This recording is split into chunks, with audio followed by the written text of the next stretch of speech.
News 18 ગુજરાતીના તમામ મહત્વપૂર્ણ સમાચારની સાથે હું છું લુબના ખાન। પાટીદાર અગ્રણીઓના વિવાદમાં સસ્પેન્ડેડ પીઆઈ પાદરિયાને રાહત મળી શકે છે। રાજકોટ બાર એસોસિએશનના ઉપપ્રમુખ સુરેશ ફળદુનું નિવેદન। પીઆઈ પાદરિયા સામે બાર એસોસિએશન ઠરાવ રદ કરશે। અગાઉ એસોસિએશનને પાદરિયા સામે કેસ નહીં લડવા માટે કર્યો હતો ઠરાવ। જયંતિ સરદારા પોતે બિઝનેસમેન હોવાનું સામે આવ્યું છે, જેમને લઈને આ ઠરાવ રદ થશે।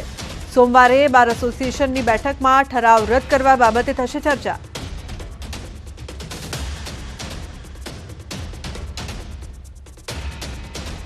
જયંતિભાઈ સરદારા પોતે ઉદ્યોગપતિ હોવાનું, બિઝનેસમેન હોવાના પુરાવા, જેમાં 5 થી વધુ કંપનીમાં પોતે ડાયરેક્ટર હોય, આવા પણ પુરાવા રજૂ કરવામાં આવેલ છે। અને એ સાથે એવી રજૂઆત કરવામાં આવેલ છે કે જયંતિભાઈ સરદારાએ કોઈ વેલફેરના સભ્ય નથી, વેલફેરમાં કોઈ જમા કરાવેલ હોય પૈસા એવી પણ હકીકતો નથી। ઉપરાંત એ પ્રેક્ટિશનર એડવોકેટ નથી, એ બિઝનેસમેન છે એવું પોતે પોતાની એફઆઈઆર થઈ છે, એ એફઆઈઆરમાં પણ પોતે વેપારી હોવાની હકીકત જણાવેલ છે।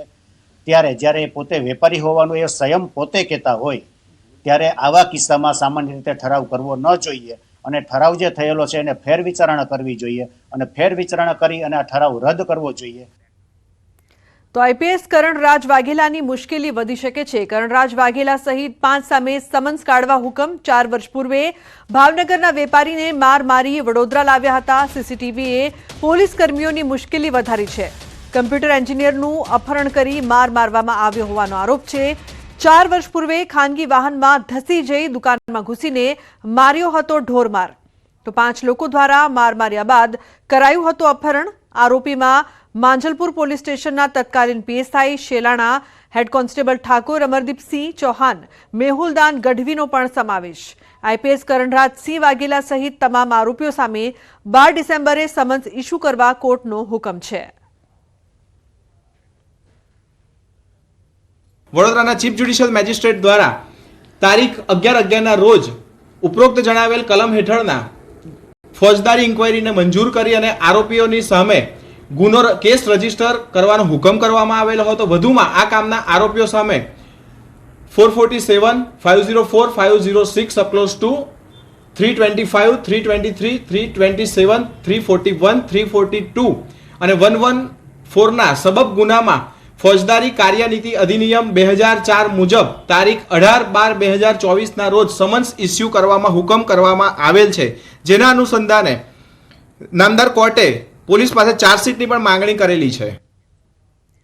તો મહેસાણા જિલ્લાની 4 હોસ્પિટલોને 5 ગણી પેનલ્ટી ભરવા માટે હુકમ કરવામાં આવ્યો છે। કડીની ભાગ્યોદય હોસ્પિટલને રૂપિયા 1.10 લાખની પેનલ્ટી, લાયન્સ હોસ્પિટલને 65.435ની પેનલ્ટી, નૂતન જનરલ હોસ્પિટલને 45,850ની પેનલ્ટી, તો શંકુસ હોસ્પિટલને 6,500ની પેનલ્ટી, વિસનગરની કૃષ્ણા મલ્ટી હોસ્પિટલને રૂપિયા 1.14 લાખ દર્દીને પરત કરવા નોટિસ અપાઈ છે। એપેન્ડિક્સનું ઓપરેશન પીએમજેવાય યોજનામાં ન થઈ શકે કહી લીધા હતા પૈસા। તો પીએમજેવાય હેઠળ દર્દીઓ પાસેથી 4 હોસ્પિટલોએ ડિપોઝિટ સહિત ચાર્જ વસૂલ્યો હતો। 7 દિવસમાં પેનલ્ટી જમા નહીં કરાવે તો યોજનાની માર્ગદર્શિકા મુજબ પગલાં લેવામાં આવશે।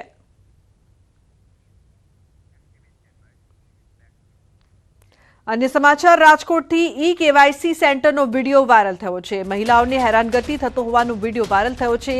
વિડિયોમાં મહિલાઓએ રોષ વ્યક્ત કર્યો। જૂની કલેક્ટર કચેરી ખાતેનો વિડિયો હાલ વાયરલ થઈ રહ્યો છે। તો મહિલાને હેરાનગતિ થતો હોવાનો વિડિયો છે તે વાયરલ। વિડિયોમાં મહિલાઓએ રોષ વ્યક્ત કર્યો છે। તો જૂની કલેક્ટર કચેરી ખાતેનો આ વિડિયો છે। ई केवायसी સેન્ટરનો આ વિડિયો હાલ વાયરલ થઈ રહ્યો છે, જેને લઈને સવાલો પણ ઊભા થઈ રહ્યા છે। મહિલાને હેરાનગતિ થતી હોવાનો આ વિડિયો છે તે સામે આવ્યો છે। ઉલ્લેખનીય છે કે વિડિયોમાં મહિલાઓ રોષ વ્યક્ત કરતી જોવા મળી રહી છે।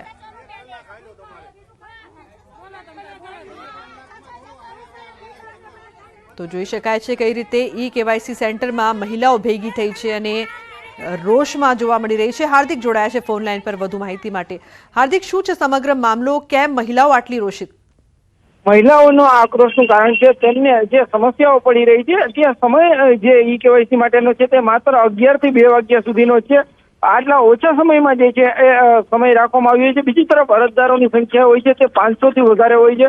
એટલે કે એવા અનેક અરજદારો હોય છે કે જેઓ વહેલી સવારથી જ લાઈનમાં ઉભા હોય છે, પરંતુ જ્યારે તેમનો વારો આવતો હોય છે તે સમય દરમિયાન જે કામગીરીનો સમય છે તે પૂર્ણ થઈ જતો હોય છે ને એમના કારણે જ મહિલાઓમાં પણ આક્રોશ જોવા મળી રહ્યો હતો. રાજકોટ જૂની જિલ્લા કલેક્ટર કચેરી ખાતે ઈ-કેવાયસી ની કામગીરી કરવામાં આવતી હોય છે અને આ કામગીરી છે તે 11 વાગ્યાથી લઈ અને માત્ર ને માત્ર 2 વાગ્યા સુધી એટલે કે 3 થી 4 કલાક દરમિયાન જ આ કામગીરી થતી હોય છે. ત્યારે મહિલાઓનું કહેવું છે કે આ સમયગાળો વધારવો જોઈએ અને આ ઉપરાંત ત્યાં પીવાના પાણીથી લઈ અને અન્ય કોઈ સુવિધાઓ ન હોવાના કારણે પણ જે અરજદારોને ભારે તકલીફ પડી રહી છે. ત્યારે મહિલાઓમાં પણ એક આક્રોશ જોવા મળ્યો હતો. જી બિલકુલ હાર્દિક, આભાર સમગ્ર માહિતી બદલ. અન્ય સમાચારની વાત કરીએ તો અમદાવાદના પાલડીના રામજી મંદિરમાં ગાદીનો વિવાદ સામે આવ્યો છે. મંદિરના ગાદીપતિના નિધન બાદ રાજસ્થાનના એક રામાનંદી સંતે પોતે ગાદીપતિ હોવાનો દાવો કર્યો છે.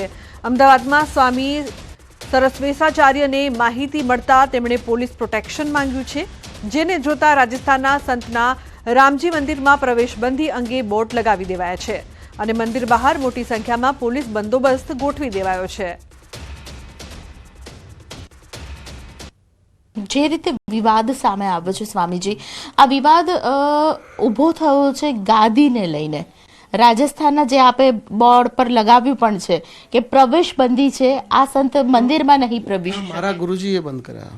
મારા ગુરુજીએ વ્યક્તિને સ્પષ્ટ મના કરી છે. અને ગુરુજી અત્યારે હયાત છે. गुरुजी तो परम धाम में क्या जगत गुरु स्वामी श्री रामाचार्य जी गुरुदेव भगवान हमारे, उन्होंने उनको मना कर दिया था कि संस्था में प्रवेश की ही बंदी कर दी थी. 2 बार आए हैं, 2 बार उनको यहाँ से. मतलब कि आपका मानना है कि प्रमलिन जब हुए उससे पहले ही आपने गादी संभाल ली थी? स्वामी जी अपनी हयाती में ही खुद सब संतों के सामने 3 बार घोषणा कर चुके थे कि ये अपने राम स्वामी सर्वेशाचार्य चेले, हम रामाचार्य जी के शिष्य हैं, विरक्त शिष्य हैं. स्वामी जी हयाती में घोषित कर चुके थे और हयाती में ही चैरिटी कमिश्नर का जो भी विधि होती है उसमें अपना 4 वर्ष से ऑडिट रिपोर्ट फाइल कर रहे हैं स्वामी जी ये के. विवाद क्यों आखिरकार? विवाद इसको कैसे कहेंगे? विवाद किस बात का, जब किसी का हक है ही नहीं है. जो वस्तु आप बेच चुके हो दोबारा बेचने का आपको अधिकार नहीं है. सामान्य सिद्धांत है. गुरुजी ने हमें यहाँ ट्रस्टी घोषित कर दिया है, सब तरह से योग्य. काशी हिंदू विश्वविद्यालय से, शुक्ल निर्वेद से हमारा आचार्य रामानंद. संभावना सब जगह है. हाँ. संभावना कहानी होती, कहीं कोई बवाल ना हो, इसलिए पहले प्रोटेक्शन मांग लिया गया था कि ऐसा है कोई विघ्न संतोषी आके यहाँ विघ्न ना करे, जो कि बोर्ड लगा है, आप पढ़ लीजिएगा उसमें. तो हमें लगता था कि संतों ने प्रेरणा की तो हमने बोर्ड लगा. બબાલ કોઈ પણ પ્રકારની ન થાય ને સંભાવનાને લઈને તેમણે આ પોલીસ પ્રોટેક્શન માંગ્યો હતો. હજુ પણ આગામી દિવસોની અંદર પોલીસ પ્રોટેક્શન મંદિરમાં રહેશે, કારણ કે જે પ્રકારનો વિવાદ અગાઉ પણ થઈ ચૂક્યો છે, સંપત્તિના વિવાદને લઈને, ગાદીના વિવાદને લઈને, ગાદીપતિ કોણ તે સવાલ જ્યારે ઊભો થાય ત્યારે બિલકુલથી પોલીસ પ્રોટેક્શનને લઈને જે રીતે સંતે વાત કરી, સ્વામીજીએ વાત કરી કે પોલીસ પ્રોટેક્શન હોવું ખૂબ જ જરૂરી છે, તેને લઈને પણ ખાસ કરીને આગામી સમયમાં કોઈ પણ પ્રકારની બબાલ ન થાય તેની સંભાવનાને ધ્યાનમાં રાખીને તેમણે તમામ પ્રકારના નિર્ણયો કર્યા છે. કેમેરામેન ખેંગા રાઠોડ સાથે દીપિકા ખુમાણ, ન્યૂઝ 18 ગુજરાતી, અમદાવાદ. તો આ તરફ બનાસકાંઠાના કાંકરેજના થડી જાગીર મઠના મહંત જગદીશપુરી દેવલોક પામ્યા બાદ હવે જાગીર મઠના મહંત કોણ તેને લઈને વિવાદ છેડાયો છે. આ વિવાદ એટલો વકર્યો છે કે છેલ્લા કેટલાય દિવસથી મઠ પોલીસ છાવણીમાં ફેરવાઈ ગયું છે.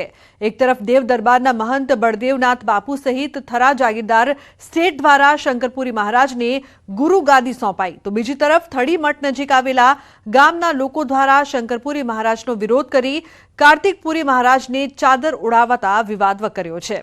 જો કે મહંતના વિવાદમાં સપડાયેલી આ થડી મઠ ખાતે કાયદો વ્યવસ્થા ન કથળે તેને લઈને હાલ તો આ મઠ પોલીસ છાવણીમાં ફેરવાયો છે.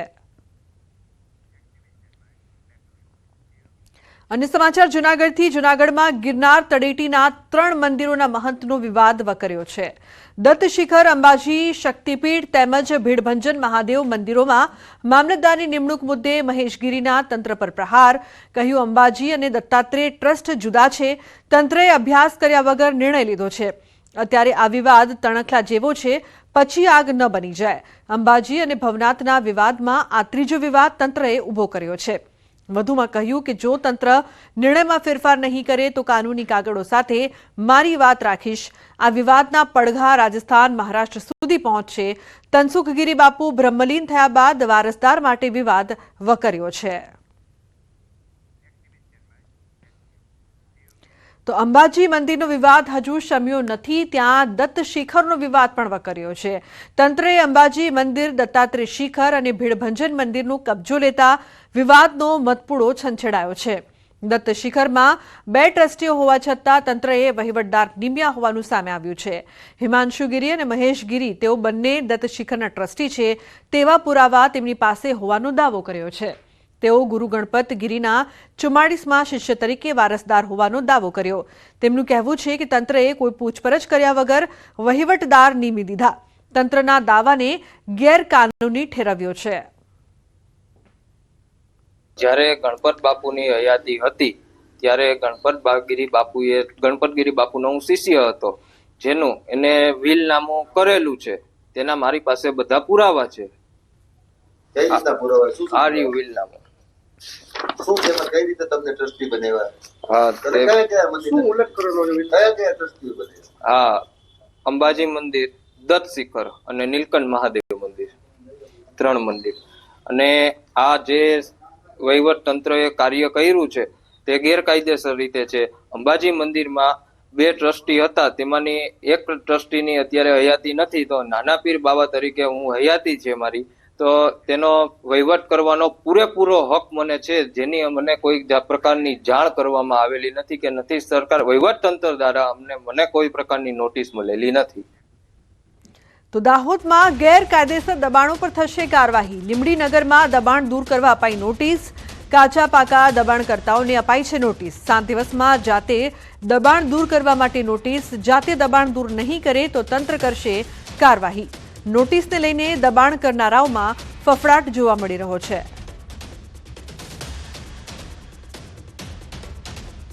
અન્ય મહત્વપૂર્ણ સમાચાર, નવસારીથી શાળામાં ધર્માંતરણનો વાયરલ વિડીયોનો મામલો. ધાર્મિક વયમનસ્ય ફેલાવવાના પ્રયાસમાં દંપતીની ધરપકડ કરાઈ. ખ્રિસ્તી સમુદાયના ધાર્મિક કાર્યક્રમમાં હિન્દુ દેવી દેવતાનું થયું હતું અપમાન.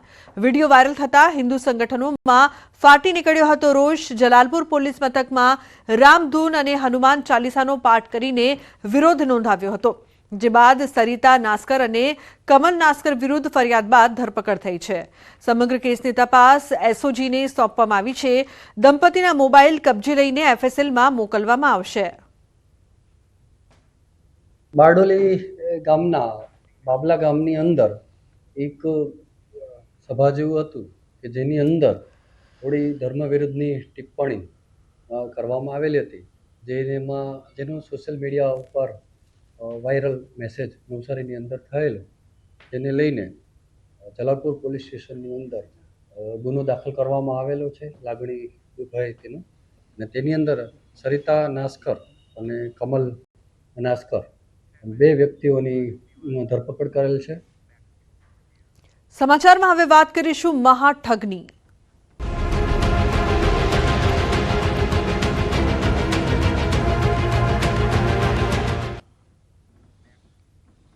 તો સાબરકાંઠામાં બીઝેડ ગ્રુપ કૌભાંડ કેસમાં તપાસ. સીઆઈડી ક્રાઇમની ટીમ પ્રાંતિજ પહોંચી. પ્રાંતિજ પોલીસ સ્ટેશનને ફરિયાદીની રજૂઆત સંભળાવશે. પ્રાંતિજ પોલીસ મથકે સુરેશભાઈનું નિવેદન લેવાનું શરૂ થયું છે. સુરેશભાઈએ બીઝેડ ગ્રુપમાં કર્યું હતું રોકાણ. તો મહત્વપૂર્ણ સમાચાર, બીઝેડ ગ્રુપ કૌભાંડ કેસમાં તપાસ છે તે થઈ રહી છે. સીઆઈડી ક્રાઇમની ટીમ હાલ પ્રાંતિજ પહોંચી છે, જ્યાં તપાસનો ધમધમાટ છે તે શરૂ કરવામાં આવ્યો છે. પ્રાંતિજ પોલીસ સ્ટેશનને ફરિયાદી કરશે રજૂઆત. તો આ મુદ્દે સંવાદદાતા ઈશાન લાઈવ જોડાયા છે, તેમની પાસેથી વધુ માહિતી લઈ. ઈશાન, જે પ્રકારથી હાલ પૂછપરછ થઈ રહી છે, તપાસ છે તે આગળ વધી રહી છે, હાલની શું અપડેટ છે આપની પાસે ઈશાન? લોકોના ચોક્કસ કે બીજેડ સ્કીમના કારણે છેલ્લા કઈ દિવસથી સીઆઈડી ક્રાઇમના દરોડા ચાલુ રહ્યા હતા અને ત્યારબાદ ઠેર ઠેર જે એમની દુકાનો છે, દુકાનો ઉપર તમામ જગ્યાએ અત્યારે હાલ તો શટર બંધ જોવા મળે છે. અત્યારે હાલ જે વાત કરીએ કે એક રોકાણકાર સામે આવ્યા હતા, પરંતુ એમનો આક્ષેપ છે કે પોલીસ ફરિયાદ નથી હતી. ત્યારબાદ અત્યારે ગાંધીનગરની જે ટીમો છે, ટીમો અત્યારે હાલ પ્રાંતિજ પોલીસ સ્ટેશન ખાતે પહોંચી ગઈ છે. દર્શકમાં જોઈ શકો છો તે પ્રમાણે અહીંયા જે ગાંધીનગરની ટીમોના જે અત્યારે ગાડીઓ છે, ગાડીઓ પણ અહીંયા પડી છે અને અત્યારે હાલ અંદર નિવેદન છે. ખાસ કરીને પ્રાંતિજ પોલીસ સ્ટેશન છે કે પ્રાંતિજ પોલીસ સ્ટેશન ખાતે અંદર અત્યારે હાલ તો જે રોકાણકારો છે તેનું નિવેદન લેવામાં આવ્યું છે. એક વ્યક્તિ તો જે છે કે તેમનું નિવેદન લેવાયું છે. આ ઉપરાંત અન્ય પણ એક વ્યક્તિ છે કે જેનું પણ અત્યારે થોડી વારમાં નિવેદન લેવામાં આવશે. એટલે કહી શકાય કે જે રોકાણકારો છે, રોકાણકારો ધીરે ધીરે હવે બહાર આવી રહ્યા છે. અને જે રજૂઆતો કરતા જે એમને જે રોકાણ કર્યું હતું, રોકાણ કેટલાનું રોકાણ કર્યું હતું, કઈ પ્રકારે તેમને જાહેરાતો આપવામાં આવતી હતી, જે આ રોકાણકાર હતા તેમનો એવો આક્ષેપ છે કે જે 1% થી લઈને 5% સુધી તેમને વળતર આપવાનું કહ્યું હતું. આ ઉપરાંત અન્ય એક વ્યક્તિને જોડો તો તેમને એક્સ્ટ્રા 1% એટલે કે 4% સુધી, અને તમે 10 લાખથી વધુનું રોકાણ કરો તો તમને વિદેશ જવાની ટ્રીપ પણ આમાં આપવામાં આવતી હતી. આ રીતની લોભામણી જાહેરાત પણ બીજેસ સ્કીમ દ્વારા જે કરવામાં આવતી હતી, જેના કારણે લોકો મોટી સંખ્યામાં અહીંયા રોકાણ કરતા હતા. નોંધનીય છે કે અત્યારે હાલ જે પ્રાંતિજ પોલીસ સ્ટેશન ખાતે જે ગુજરાતમાં પ્રથમવાર કે જે પહેલી વાર જ રોકાણકાર જે અત્યારે હાલ જોવા મળી રહ્યા છે, તો ધીરે ધીરે અન્ય રોકાણકારો પણ સામે આવશે.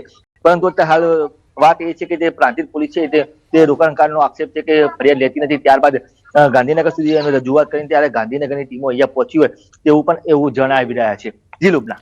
બિલકુલ ઈશાન, જે પ્રકારથી પહેલા ફરિયાદ લેવામાં આવી નહોતી રહી, ગાંધીનગર સુધી જ્યારે કહેવામાં આવ્યું ત્યારે ફરિયાદ લેવામાં આવી, આ પણ એક ગંભીર આક્ષેપ છે. હાલ સુરેશભાઈ રોકાણકાર છે, તેમની પાસેથી કોઈ વધુ માહિતી પ્રાપ્ત થઈ છે ખરી કે બીજા પણ કોઈ રોકાણકારો તેમની ઓળખાણમાં હોય કે જેમની સાથે પણ આ ઠગાઈ થઈ હોય? ચોક્કસ લુબના કે સુરેશભાઈ જે રીતે વાત કરી કે તેમને 5 લાખ સુધીનું રોકાણ કર્યું હતું, તેમને 5 લાખ રોકાણ કર્યું હતું. ત્યારબાદ જે પ્રાંતિજ પોલીસ સ્ટેશન ખાતે અત્યારે ફરિયાદ નોંધાવવા એમનો આક્ષેપ છે કે પોલીસ ફરિયાદ એમને પીઆઈ જે પ્રાંતિજ પોલીસ સ્ટેશનના પીઆઈ સાથે વાતચીત કરી, તો વાતચીતમાં પીઆઈએ એ રીતે જણાવ્યું હતું કે તમે ગાંધીનગર ખાતે ફરિયાદ નોંધાવો, પરંતુ એમને જે એસપી કચેરી ખાતે ને અન્ય જગ્યાએ ફોન કરવા ત્યારબાદ તેઓ અહીંયા સીબીઆઈની ટીમ પ્રાંતિજ પોલીસ સ્ટેશન ખાતે પહોંચી છે અને અત્યારે હાલ તેમનું નિવેદન લેવાનું ચાલુ છે. બિલકુલ, આભાર સમગ્ર માહિતી બદલ. સમાચારમાં હવે આગળ વાત કરીશું બાળ તસ્કરીનું કૌભાંડ.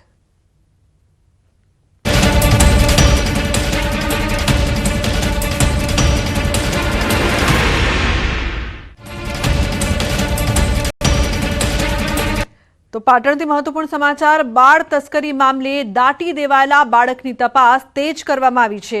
ડોગ સ્ક્વોડ અને એફએસએલની ટીમ તપાસમાં જોડાઈ છે. 3 કલાકથી બાળકના અવશેષ શોધવાની કામગીરી, પોલીસનો કાફલો પણ હાલ ઘટના સ્થળે પહોંચ્યો છે. તો બાળક ન મળતા એસઓજીની ટીમ ત્યાં પહોંચી, આરોપીએ જણાવેલ જગ્યા પરથી બાળક ન મળ્યું. હાલ શોધવાની કામગીરી છે તે કરવામાં આવી રહી છે. જે પ્રકારથી બાળ તસ્કરીનો સમગ્ર મામલો સામે આવ્યો ત્યારે દાટી દેવાયેલા બાળકની તપાસ કરવા માટે ડોગ સ્ક્વોડ અને એફએસએલની ટીમ પણ તપાસમાં જોડાઈ છે. 3 કલાકથી બાળકના અવશેષો શોધવાની કામગીરી કરવામાં આવી રહી છે. હજુ સુધી સફળતા નથી મળી. 3 કલાકથી હાલ આ તપાસ ચાલી રહી છે. બનાસ નદીના પટના એસઓજી ત્યાં પહોંચી છે શોધખોળ કરવા માટે કે જ્યાં બાળક દટાયેલું હોવાની માહિતી પ્રાપ્ત થઈ હતી. તો દાટી દેવાયેલા બાળકની તપાસ તેજ કરવામાં આવી છે. અત્યારે આપણે સીધા દ્રશ્યો જોઈ રહ્યા છો પાટણથી કે જ્યાં ડોગ સ્ક્વોડ અને એફએસએલની ટીમ છે તે તપાસમાં જોતરાઈ છે. ઉલ્લેખનીય છે કે 3 કલાકથી આ તપાસ કરવામાં આવી રહી છે. સમગ્ર ટીમ છે તે અવશેષો શોધવાના પ્રયાસ પણ કરી રહી છે.